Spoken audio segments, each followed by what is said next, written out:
Hey, what's up guys? In this video I'm going to show you how to replace your high beam bulb on a 2017 Honda Civic.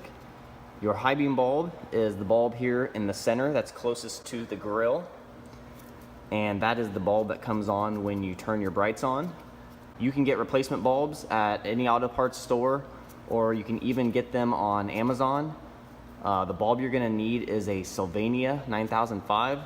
That's the bulb that Honda uses when they manufacture these cars, and I'll link to that bulb in the description below. So now we're looking at the back side of the headlight underneath the hood, and you see this blue plug right here.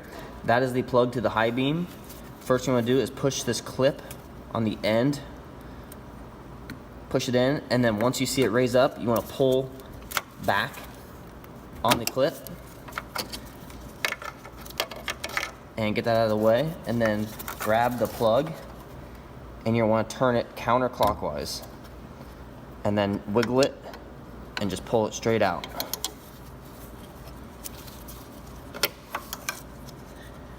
And then take your new bulb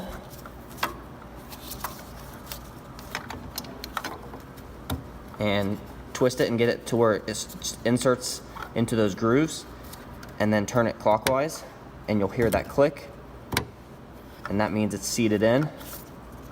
And then just take the plug and push it back on until you hear a clipping noise. And that's it guys, that's how you change your high beam bulb. Thanks for watching.